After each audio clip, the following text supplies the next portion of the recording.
the challenge I tell everybody, it's just kind of a reality check, is you can't change your mind. Like, I mean, this is like either we build it into the plan or we don't. I'm with you. I like the death with dignity concepts, but our society is not caught up to it. Any family history of dementia, Alzheimer's, things like that? In very advanced age. My family tends to live a long time. If any of us get that many birthdays, we end up with dementia. I know that changes things for how people use the law, but I've thought about that. I know what I would do. I tried figuring out a way to do this for one of my colleagues. He had a client who, her family actually has all early onset Alzheimer's, which is just tough. And she was like, yep, I'm going to go to Switzerland. I'm going to do the thing. But once you're in the healthcare system in the US, getting you out to go to Switzerland, I couldn't figure out a legal way to do it. Welcome to the Child Free Wealth Podcast, hosted by Bree and Dr. J, Certified Financial Planner. Here we discuss life and finances as it relates to being child-free. This podcast is for educational and entertainment purposes only. Please consult your advisor before implementing any ideas heard on this podcast. So we're going to spend about an hour together. What's the best usage of that time? I would like to talk about pros and cons of retiring maybe before my house is paid off. I'd like to talk about thinking about when I'm ready to retire as soon as feasible in the context of so much unpredictability in the market right now. So when I get to that point, as soon as is feasible and prudent, talking about a withdrawal strategy. And those, I think, are the most important things to me today. Okay. So if we can figure out kind of earliest you can retire and how to get the money, you're happy? I'm happy. So what would you do in retirement? Kind of what would that look like to you? I would like to continue to travel a couple times a year. I do that now. And I would like to have more leisure in my life. I'd like to have regular daily exercise. I'd like to have more time to cook meals at home. I'd like to read more books. Okay. So you wouldn't work at all? I don't think so. So I asked that question because a lot of folks, when they retire, it's kind of, they want to know what they want to retire from, but kind of what do they want to retire to is a big question, and kind of like filling your time. And you're saying leisure and travel, and that makes good sense. I mean, do you see yourself getting bored, or it's kind of like, I can do that for the rest of my life? I don't see myself getting bored. I've been using weekends, and I currently work 4/10s and have 3-day weekends. So I've been intentionally using like 3-day weekends to sort of practice retirement, and really sort of assessing, what do I really enjoy? What makes me feel like truly nurtured and engaged and satisfied at the end of the day? That's what I think I want when I retire to retirement. What have you found the joy to be? Exercise every day, eating something that I've cooked myself that is really good, taking a walk, being outside some, spending time with pets, planning for, a couple big trips a year, and just having less that structure, those activities giving my life structure, but being able to sort of do those things every day with freedom rather than have a work schedule. That's fair. And when you say travel, kind of like, how much are you spending per year on travel? Because like some people say travel to us and it's like, oh, I spend like $5,000 a year. And some people are like $50,000 a year. So it's hard to gauge. I'm like $7,000 a year. And in retirement, maybe make it a little more, like $10,000 if it's nice, like that's fair. Any big like list of like, I want to go certain places? The one that I know of right now is I'm going to plan next year to go to Italy with 2 friends. And I have a couple things already planned in the States that I'm doing this year or next year. But that's as far as I'm thinking ahead about that. Nice. And are you going to stay in the house you're at, or kind of like, what's your long-term picture for housing? I'm going to stay in the house I'm in. Okay. You enjoy it? Yes. Yep. And I bought this house. It's a single level. When I bought this house, I thought I could age in place here. and it's been a good spot. And that's fair. So why pay off the house first before retirement? Because that's one of the things that keeps me up at night, if anything does, about my financial situation, is knowing that most of my paycheck right now goes toward my mortgage. That's the one that feels to me like it should be paid off so that I will feel secure in retirement. But I know that that might not be entirely rational. So I wanted to hear your thoughts on it. And I can go either way. I mean, the mortgage is what, 2.5 or 2.65 rate. So, I mean, that's a pretty good rate. So it's not necessarily a financial debate, but if it is keeping you up at night, then that is something to think about. I mean, why does it keep you up or kind of keep you up? Because it's a big bill, right? It's the biggest thing that my salary goes toward right now. So it just feels like I need to be really thoughtful about that. That's fair. And I think if I saw this correctly, you spend like $2,800 a month outside of the mortgage, something like that. Right. Does that include the travel? Yes. I'm asking because we account for it differently. So that's what I'm just trying to figure out. Monthly bills include the mortgage about $5,000 a month. Does that sound right? Yes. Okay. And if you could, would you retire tomorrow in a couple years? Kind of like, what would be ideal? Well, it's evolved. Ideal in theory is tomorrow. And I know that it's not smart to retire when our economy is probably headed toward a big correction, a recession. I know that that's probably not smart, but I am emotionally getting ready closer to something like retiring tomorrow. A decade ago, I would have said 65. Mm-hmm. Then I read Die with Zero. And then I started thinking like maybe 55, 58, which was a big adjustment for me, like cognitively and emotionally. And then recently I read your book and I thought, well, maybe I should try to move it even closer to now. Right now I'm 48. I thought, well, maybe I should get closer to tomorrow, or maybe I should shoot for that 55. Yeah, and just to be transparent, I don't literally mean tomorrow. We got a plan. We got some steps in between, but we have to tell everybody that because, like, I'm always worried they're like, well, you said I could, and I gave my no. I'm like, hold up. Like, have you thought about at all, like, a phased retirement, maybe cutting your work in half first? I have. I will probably do that. I've started to put things in place to maybe go to a 0.8 full-time equivalent as soon as this fall. Okay. And then maybe back it off from there. Why 0.8? Because of my job responsibilities, there is 20% of my job that would be easy to give up. Mm-hmm.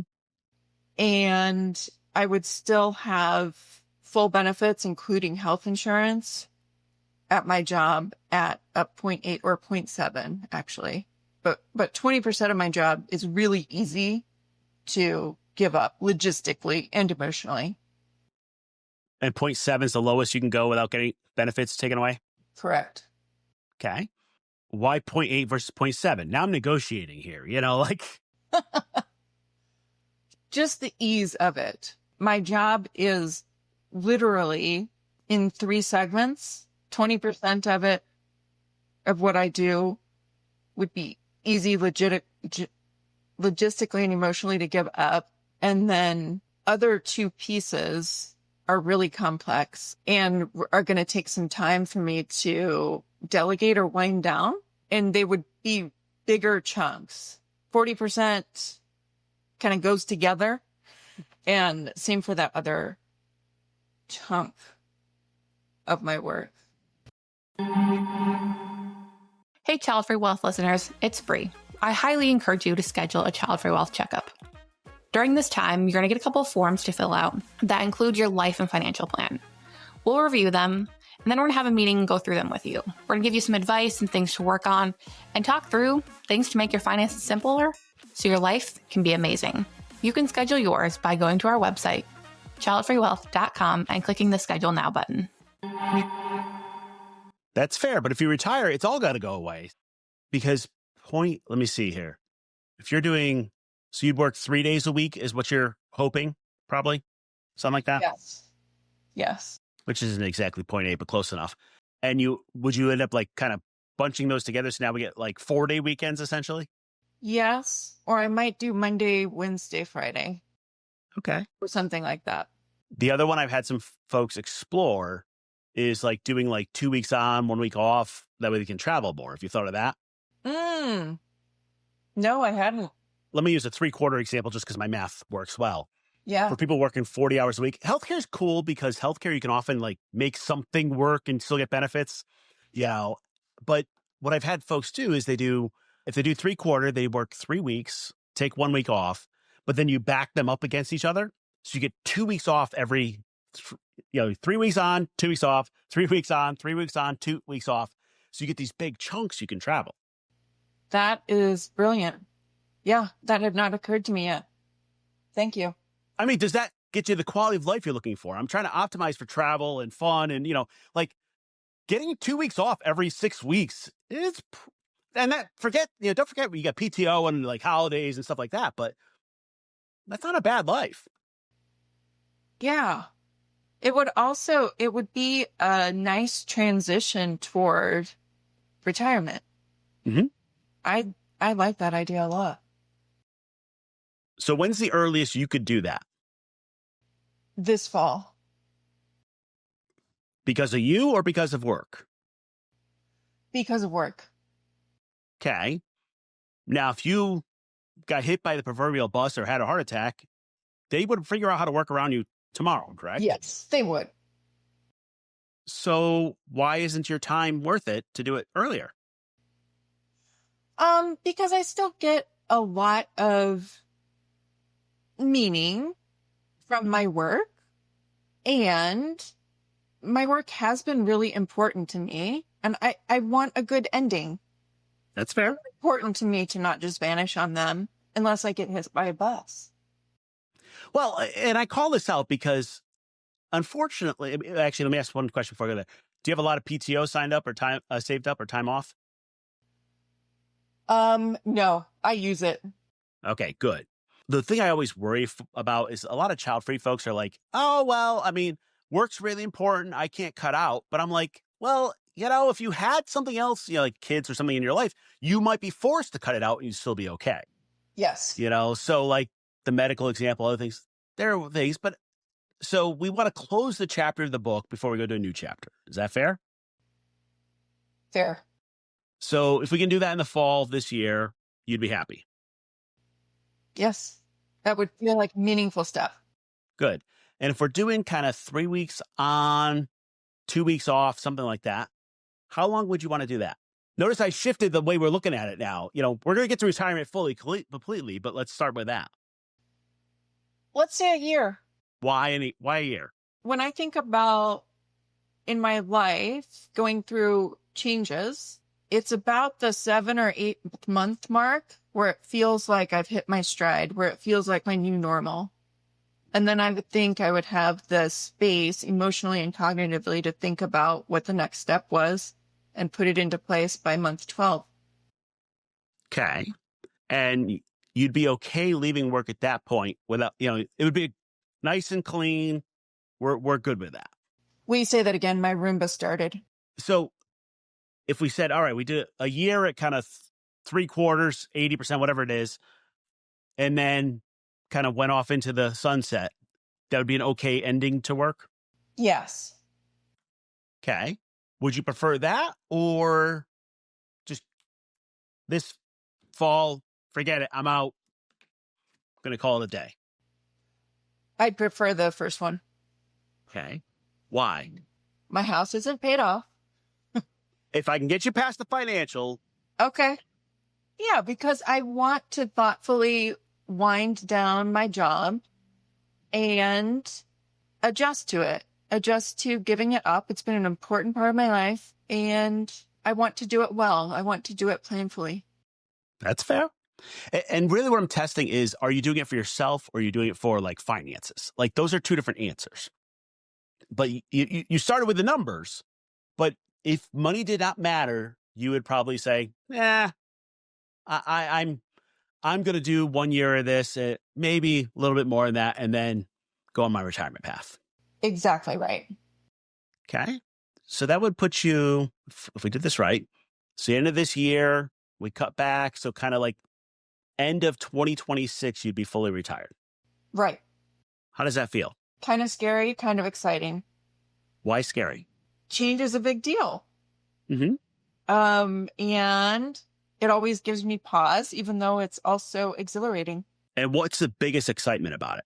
Having control over my time and my energy. But you'd really be gaining you're gaining part of that in fall of 2025. I got to think about which year we're in, like I keep losing track, but you'd be gaining some of that there and then gaining full control kind of end of 2026. Yes. Awesome. Now, do you care how much money you leave to the next generation? No. Okay. So if you die with your last check in your hand, we don't end up on the streets, but we end up using up our money on the way out. We're good with that. Perfect. Okay. So let me grab my screen for a second here. We'll play with some numbers. So here's what I've got. I've got your total net worth about 1.3 million. Does that sound about right? Yep. And now keep in mind, that's with the market being down considerably over the past 4 or 5 days. Yeah, I noticed that. So this is part of one of those tests. Like if these numbers work now when the market's having issues, we're probably in a good place other times. Does that make sense? Yes. So I've got about $130,000, a little more than that, on the loan left. What I've built in here, just so we'll walk through, I've got about 2,000 expenses because I've got to travel somewhere else. So it works out to about the same. I have right now kind of you working full time through almost the end of the year and then doing kind of little less work for a year. And then in retirement, got a couple things. So here's your vacation, 10,000 a year. I want a little more than what you did. Come on. Got to travel a little bit. We have built in long-term care. We'll come back, talk about that. About $2,000 of expenses on top of the house. Does that look about right? Because we took... Yes, yeah. It does. Okay, we're close. So right now, if you retire at the end of this year, you end up dying with about $14 million. I don't like that. I joke about it, but it's like a $14 million problem. It doesn't sound right to be a problem, but $14 million. So what this is 1,000 simulations market. It's better than ever, worse than ever. And it's saying you die with a whole bunch of money. And that assumes you stop working into this, cut back into this year, stop working into next year. Okay. How does that feel? I do not want to die with that much money. That's fair. So I either need to start working toward a much fatter retirement. Yeah. I mean, there's also a piece of me. I've been such a saver for most of my life, even not all of my adulthood. Even as a kid, I was a saver. Part of me, when I see that, is like, yes. But I'm also trying to have a different relationship with my money since reading your book and I Was Zero. Yeah. And by the way, it's really hard to shift your mindset from saving to spending. Let's just be transparent. Oh. Like, I joke about the blueberries, buying the frozen blueberries because they're $1 cheaper than the fresh. Like you're fine. And by the way, I already upped your travel budget, so maybe we double it again. But the truth is, and this is what I want you to look at this, is going, your plan works. Okay. Pull it apart because I'm sure you're going to ask some questions. So what we've done, and you'll get access to the system after so you can play with it and mess with it. It thinks in years, so whether you cut out an extra month different, who cares? We've got about $70K a year in expenses and about $10K in travel. Now, keep in mind, these are all adjusted for inflation. Your travel budget's going up. This is your car you're buying, a little bit of home improvements. That's all in here. All right. I always like looking at your total net worth. And this is your brokerage account. These are your retirement accounts. This is your house. It has right now you paying off the mortgage 4 or 5 years from now if we do the standard. We can have a separate discussion on paying it off or not in advance. That we'll get there. But what you'll see is if you look at it, the number just keeps going up. So the reason for that is, on average, your portfolio, and now, by the way, this year is a good example of average is not always exact, We were up a bunch in February, down a bunch like April. Like it is what it is. But your portfolio is returning about 100 grand a year to start and then going up. Well, if your spending between these two is like, 85,000, 80,000, something like that. The bottom line is you're spending less than you're making off your investments. And if you look at this at some point, probably right about here, you're making just as much money off your investments as you did at your job. Yes. And at that point, my house is paid off for sure. Yeah. That was one sentence in your most recent book that was a huge aha for me when you talked about this. Like, your portfolio is making more than you are going to work. That's stupid. It's called tipping point. I'm making more money than work. And at some point, and you're already there, every dollar you earn is going to a goal you don't care about, which is your estate. Yes. How's that feel overall? Amazing. You've done great. Let's be honest with it. I've worked hard to save money, and I want to enjoy it. I want to enjoy my money while I'm still vital and healthy and all of that. I want to, live a great life with all that cash I stockpiled away. Yep. I tested it before, but I want to test it again. So now you see the numbers. Do you still want to work the extra year? Yes. That's fine. So the way I say it with people is if you'll work for free, keep doing it. If you enjoy the work, you want to, have that nice chapter, you want to do that. Awesome. We'll take the extra money. We'll invest it. We'll do appropriate things with it. But now you're really actually not doing it for the money. Yes. I'm doing it for my emotional need of ending my work life well and giving myself a cushion to adjust emotionally, cognitively to not having work in my life, because it's been a huge way that I've spent my time and energy. Now, let me challenge you. People that have done the kind of kickback routine, kind of cutting back work, occasionally when they get to the end of that kind of like second year in your case, they don't stop. They're like, well, I mean, this is good. I'm liking my weeks off. Is that okay with you? I can't be sure. I want to say no, that I want to say I should just make a plan and then implement it, because that's the smart thing to do. And I also know that when I get to that year mark, that I may have reluctance. Yeah. And what I'm trying to do is I'm trying to get your mindset around this and say, all right, either when I get to that second year from now, like that's a drop dead date by, January of 2027, I'm out. Or is it more like, well, let's see what happens? The challenge with let's see what happens is you need to be able to have that conversation with yourself. Like, I'm doing this because I enjoy it, not about the money. If there's any thought, like I'm going to keep doing this because I'm making money, I'm going to keep pointing back to that $14 million and be like, you're doing it for the wrong reasons. Yes. Yes. I like that concept too. So I can imagine like staying 6 more months to work for the nicest Mercedes Sprinter van that I can imagine. Yeah, I have some people that 100% work for vacation. So like I work 50% time and every dollar goes towards blank. I have somebody that 100% of her time, she was working half time, but 100% of her money goes towards charity. That's fine too. But the money has to have a purpose then, more versus mindlessly saving, because you've been good at saving and like we have to break that habit essentially. Yes.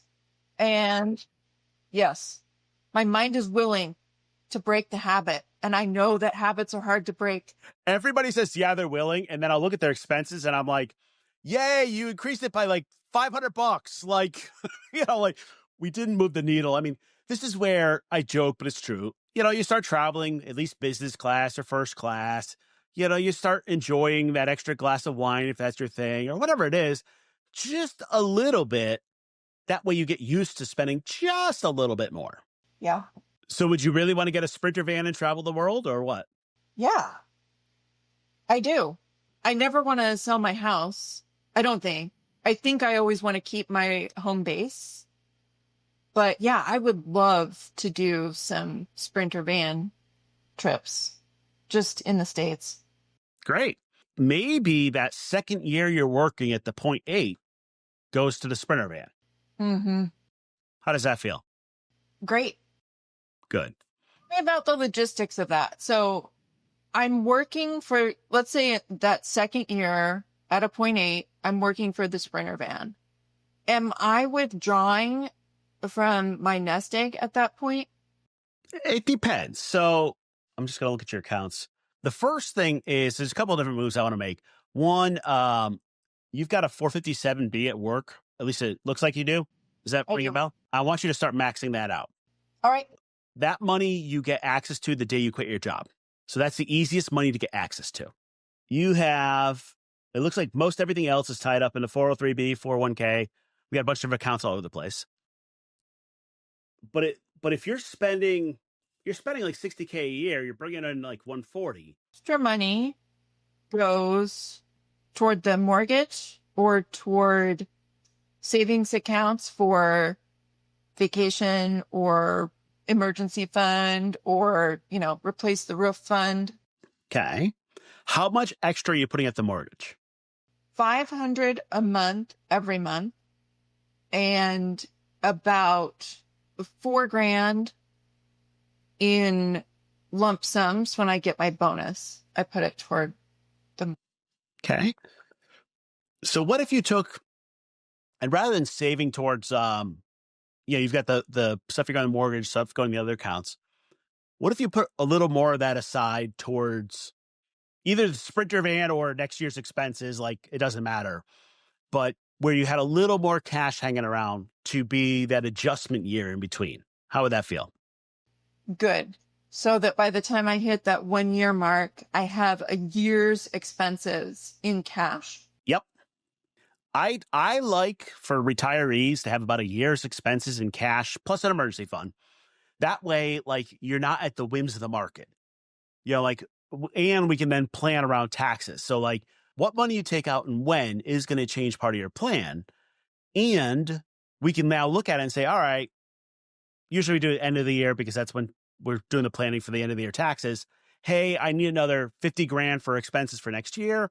We can sell the appropriate things. We can take the money out, and we don't have to worry about the market's down or up or, timing things, because you've got that cash cushion for next year's expenses set aside. Does that make sense? Yes. Okay. So now the next problem you're going to have is, how do I get access to my retirement funds? Because I'm not going to be 59 and a half. Nope. So you're going to end up doing, it's part of a 72T election, which is a series of equal periodic payments. Whew, way too many words. The way it works is, and this one, by the way, going to want to work with a financial planner, CPA, to work on how to do this math exactly. But we figure out between the time you retire, which would be 50 and 59 and a half, how much you want to take out each year. And the way it works is it has to be exactly the same amount each year. So let's say it's $50,000 a year or 60, because that's what your expenses are. You would take out that amount each year going forward.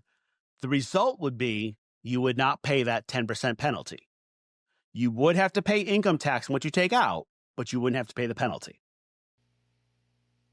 Okay. So I would pay income tax even if I was withdrawing from a Roth. Well, we're gonna use your Roth last. We're gonna be using your traditional first.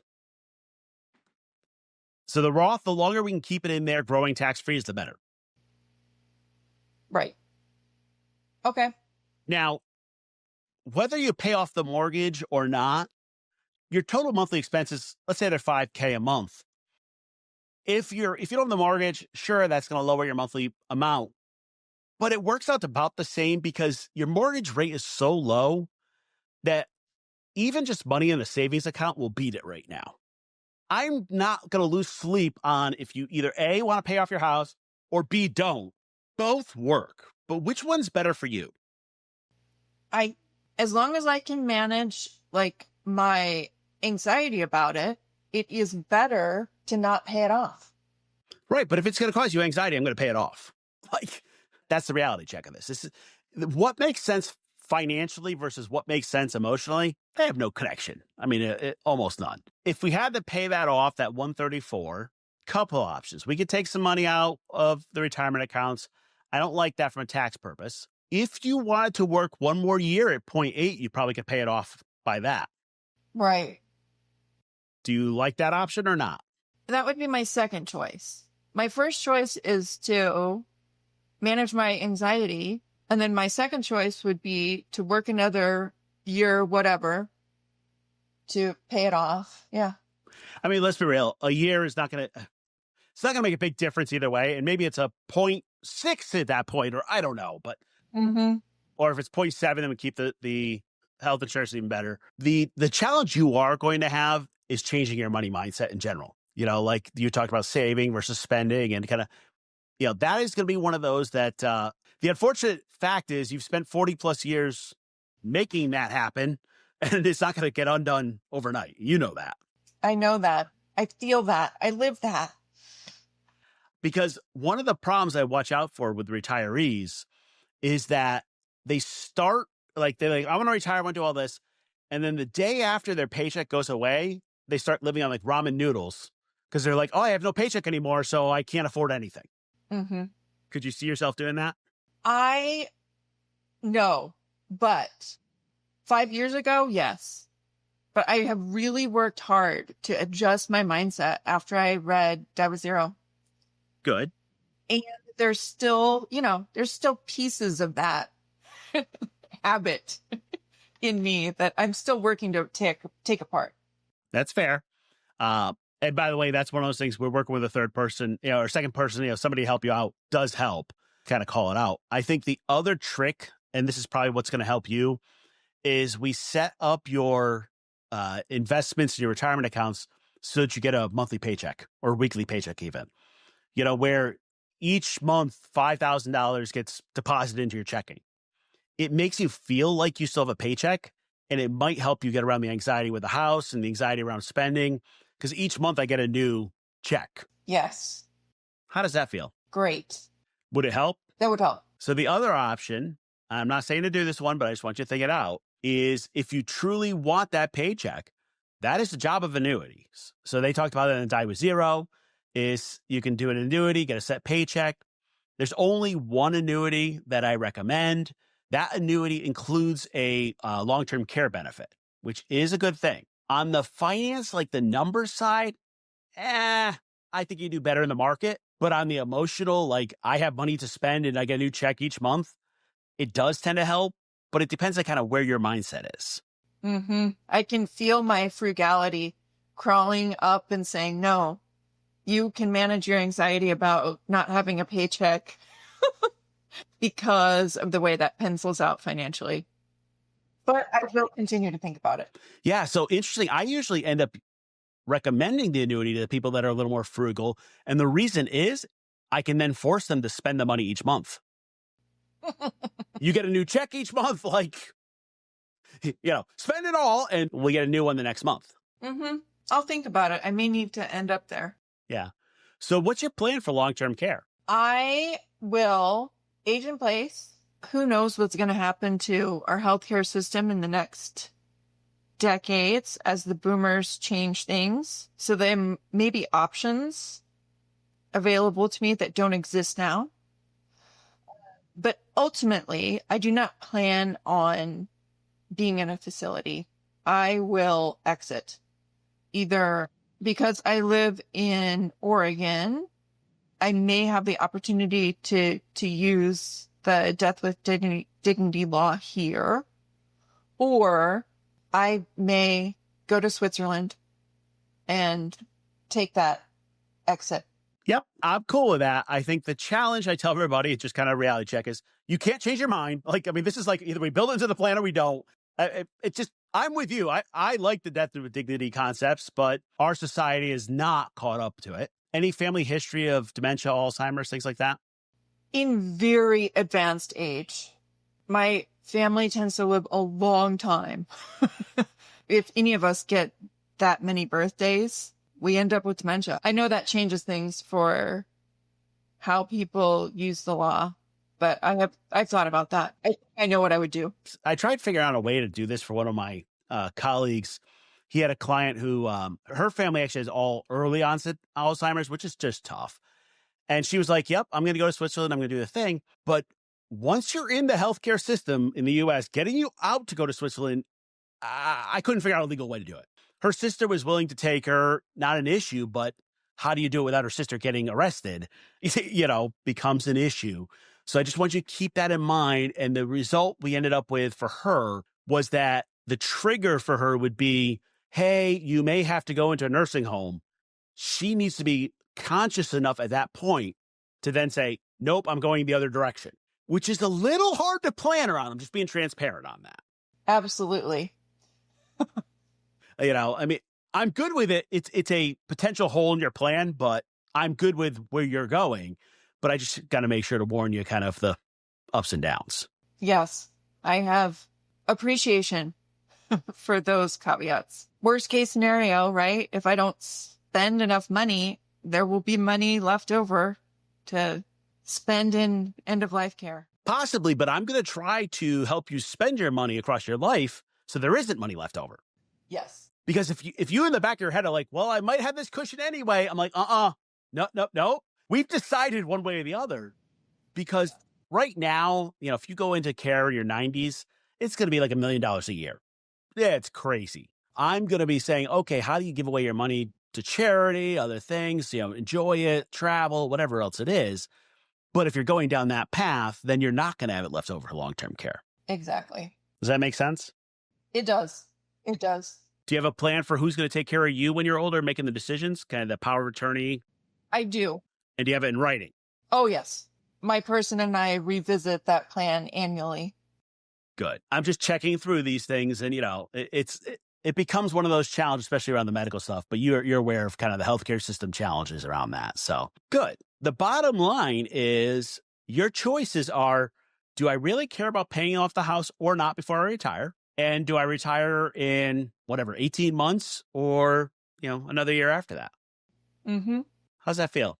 Liberating, exciting, and just a little bit scary.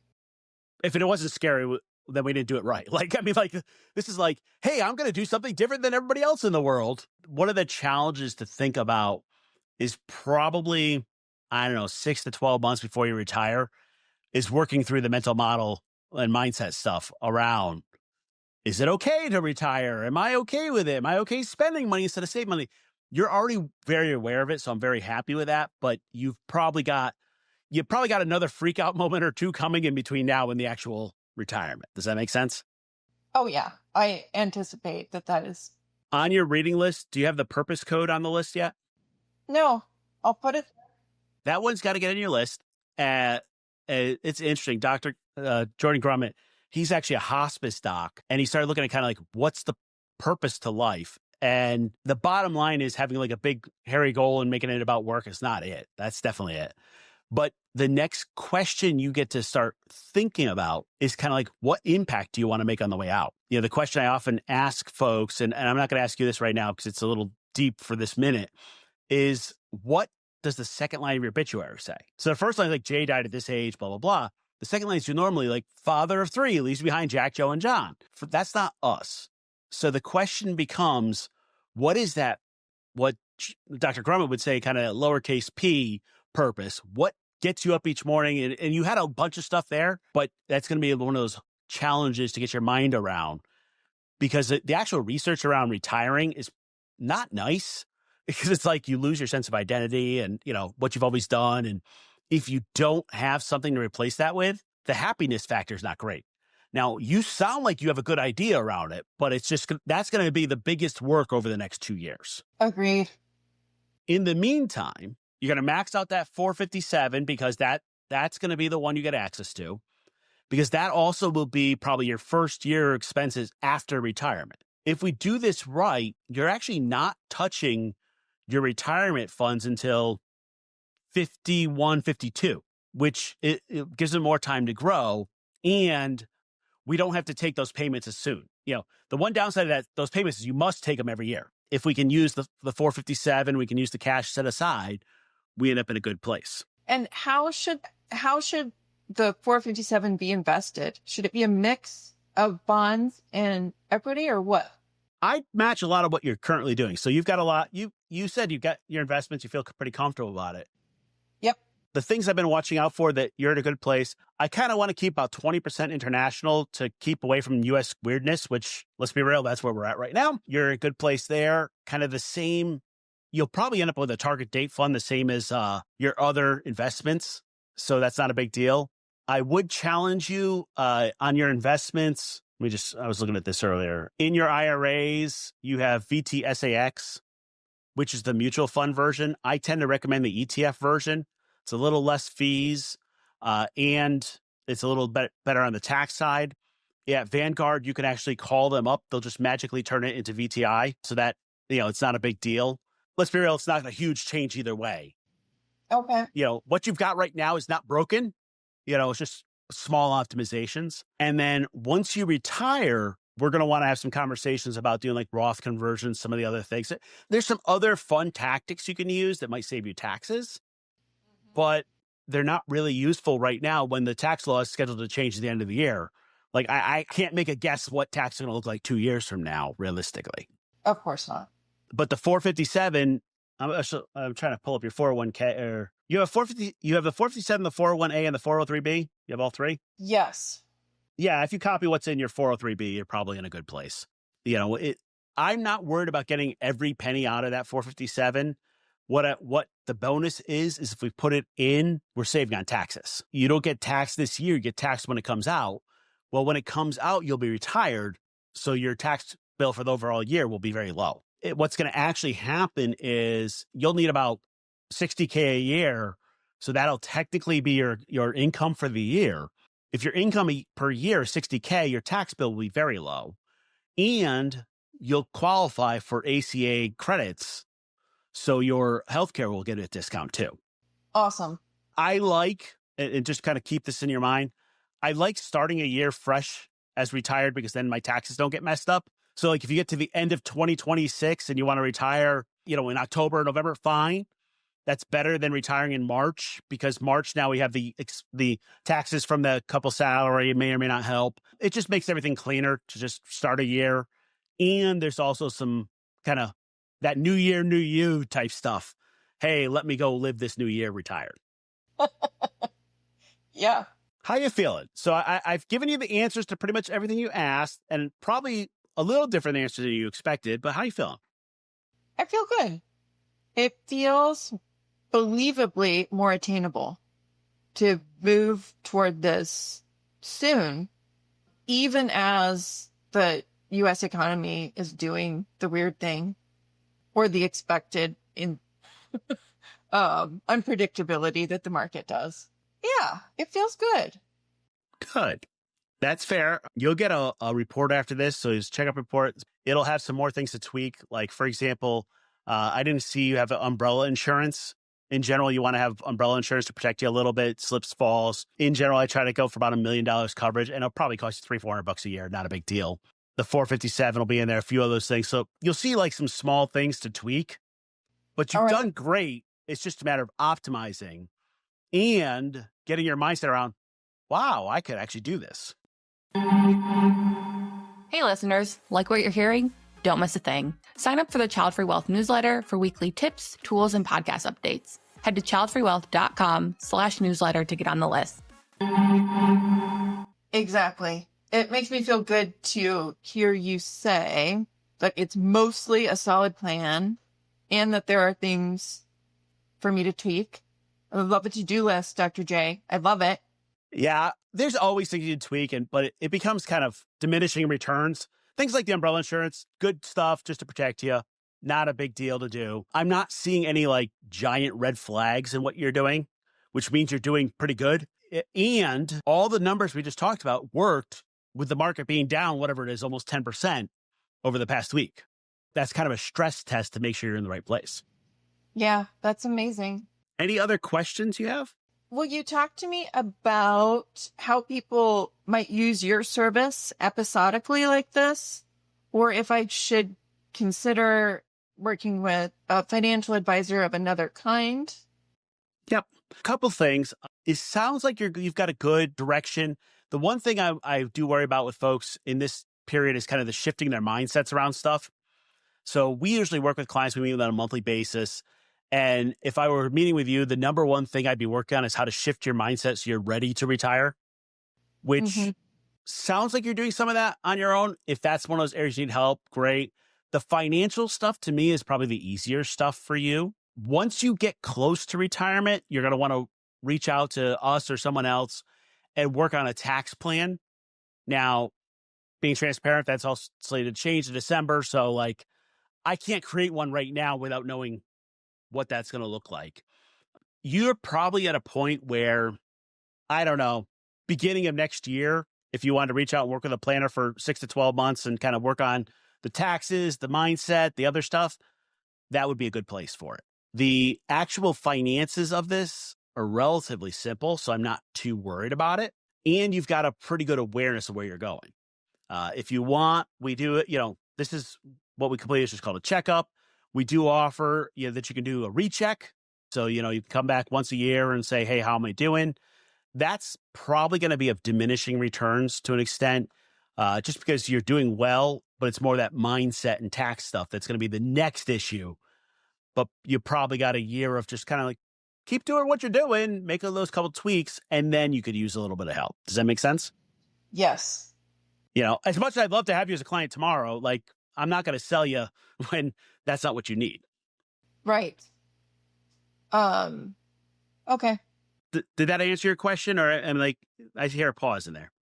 It did answer my question. And yeah, I was just encoding what you said. In general, my advice to everybody is if you're going to work with a financial planner, make sure you ask them how your plan is different because you're child free. Most of the time, the answers are not going to be good. My favorite is, oh, well, you'll change your mind. I'm like, listen, that is not happening. Or they'll say it's not different or things like that. You're following the standard kind of child-free, die with zero approach. The systems have trouble with that. So I showed you, you're dying with 14 million and I'm going, okay, how can we tweak this so that you have about a 50-50 chance of running out of money, which is going to get to a different place. We specifically try to help folks out with the child-free stuff. If you end up working with somebody else, just got to ask those questions. Exactly. Yes. Other questions? None spring to mind. Okay. Keep up the good work. I mean, you should be proud of what you've done.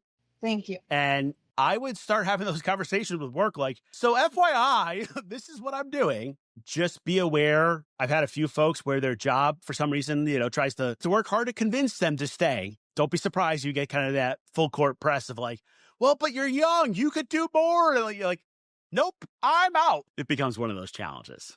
Yep. I had a soft conversation with one of my bosses a couple months ago. And yeah, I got a little pushback, but I also noticed that I felt a lot different after I said it out loud to him. This is happening. And then, I don't know, I felt more grounded about it. Oh my gosh, I'm making this real.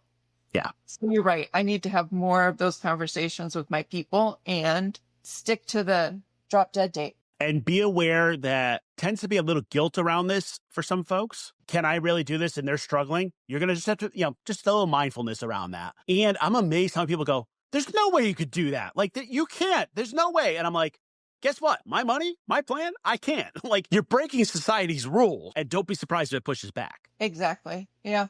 Thank you for that. For all of this. Thank you very much. Glad. I hope it was useful. And then you'll get this report in a day or two. Actually, probably by the end of the week because we got a few things going. And then if you have questions, you can always reach out and let me know. Thank you, Dr. J. All right. Have a great day. If you enjoyed the show, please consider leaving a rating or review. We'd love to keep the conversation going.